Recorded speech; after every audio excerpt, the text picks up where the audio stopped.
দর্শক, নারী সংস্কার কমিশনের সুপারিশ বাতিল সহ 4 দফা দাবিতে রাজধানীতে মহাসমাবেশ করছে হেফাজত ইসলাম।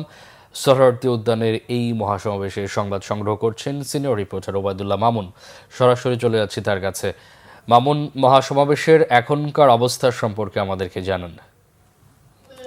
একত্রিত হবেন তাদেরকে নারী বিষয়ক সংস্কার কমিশন বাতিলের দাবিতে আজকে রাজধানীর যে ঐতিহাসিক সোহরাওয়ার্দী উদ্যান রয়েছে সেই ঐতিহাসিক সোহরাওয়ার্দী উদ্যানে বিশাল যে মহাসমাবেশের আয়োজন করেছে হেফাজত ইসলাম বাংলাদেশ। ভোর থেকেই কিন্তু এটা আনুষ্ঠানিকভাবে সকাল 9টায় শুরু হওয়ার কথা থাকলেও কিন্তু ফজরের পর থেকে কিন্তু ঐতিহাসিক সোহরাওয়ার্দী উদ্যান লোকে লোকারণ্য, অর্থাৎ বাংলাদেশে যে কওমি মাদ্রাসাগুলি রয়েছে সেই কওমি মাদ্রাসার শিক্ষক এবং শিক্ষার্থীরা কিন্তু আজকে ঢাকার ঐতিহাসিক যে সোহরাওয়ার্দী উদ্যান রয়েছে সেখানে তারা সমবেত হয়েছেন এই আজকের মহাসমাবেশে।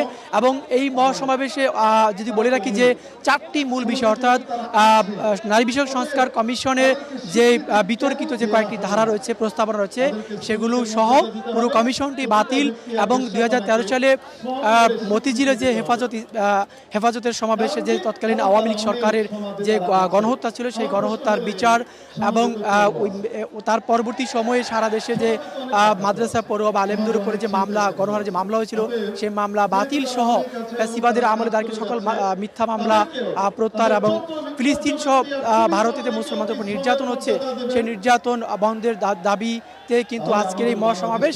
এবং এই মহাসমাবেশে কিন্তু এই মুহূর্তে যদি বলি যে পুরো যে সোহরাওয়ার্দী উদ্যান সেটি কিন্তু কানায় কানায় এখন পরিপূর্ণ এবং মূল যে স্টেজ রয়েছে সেখানে কিন্তু দেশের যে গণ্যমান্য বা প্রখ্যাত যে আলেম সমাজ রয়েছেন কওমি মাদ্রাসা ভিত্তিক, সেই আলেম সমাজরাও কিন্তু একত্রিত হয়েছেন আজকের এই সমাবেশে। এবং সেখান থেকে তারা সুস্পষ্টভাবে কয়েকটি বিষয় বলেছেন যে প্রস্তাবিত যে নারী বিষয় সংস্কার কমিশন রয়েছে সেই কমিশন বাতিল করতে হবে এবং বাতিল করার দাবি সহ 4টি মূল বিষয় তারা সরকারের কাছে উপস্থাপন করেছেন। এই লক্ষ্যেই কিন্তু সকাল থেকে সোহরাওয়ার্দী উদ্যানে চলছে হেফাজত ইসলাম বাংলাদেশের মহাসমাবেশ। এই ছিল আমার কাছ থেকে রাজধানী সোহরাওয়ার্দী উদ্যান থেকে সবশেষ তথ্য। মামুন, আপনাকে অসংখ্য ধন্যবাদ।